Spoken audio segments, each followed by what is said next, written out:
श्री शिवाय नमस्तुभ्यम। हर मास के शुक्ल और कृष्ण पक्ष की त्रयोदशी तिथि को प्रदोष तिथि का व्रत किया जाता है।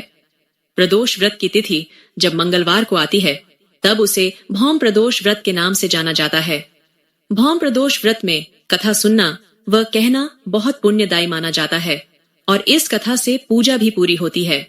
मान्यता है कि भौम प्रदोष व्रत की कथा सुनने व कहने से देवों के देव महादेव का आशीर्वाद प्राप्त होता है और आर्थिक परेशानियों से मुक्ति मिलती है। प्रदोष व्रत के दिन प्रातःकाल स्नान कर शुद्ध होकर सूर्य देव को अर्घ्य अर्पित करें और व्रत का संकल्प लें। फिर पूजा स्थान की विधिवत सफाई कर भगवान शिव का पंचामृत से अभिषेक करें। इसके बाद शिव परिवार की श्रद्धा से पूजा करें तथा भगवान शिव को बेलपत्र, पुष्प, धूप और दीप अर्पित करें। उसके बाद प्रदोष व्रत की कथा का पाठ करें, फिर आरती उतारें और शिव चालीसा का पाठ अवश्य करें। इसके पश्चात ही उपवास का पारण करें। आइए सुनते हैं भौम प्रदोष व्रत की कथा।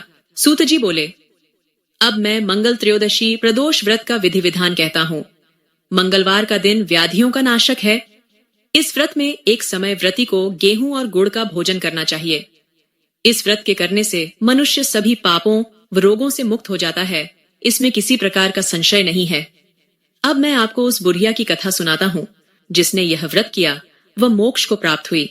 अत्यंत प्राचीन काल की घटना है। एक नगर में एक बुढ़िया रहती थी।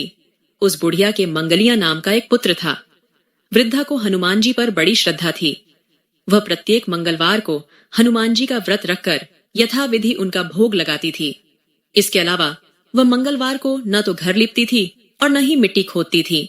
इसी प्रकार से व्रत रखते हुए जब उसे काफी दिन बीत गए तो हनुमान जी ने सोचा कि चलो आज इस वृद्धा की श्रद्धा की परीक्षा लेते हैं। वे साधु का वेश बनाकर उसके द्वार पर जा पहुंचे और पुकारा, है कोई हनुमान का भक्त जो हमारी इच्छा पूरी करे।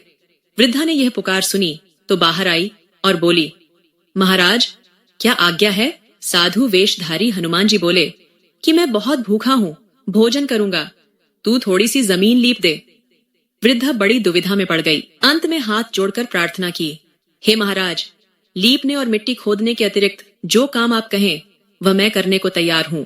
साधु ने 3 बार परीक्षा करने के बाद कहा, तू अपने बेटे को बुला, मैं उसे औंधा लिटाकर उसकी पीठ पर आग जलाकर भोजन बनाऊंगा।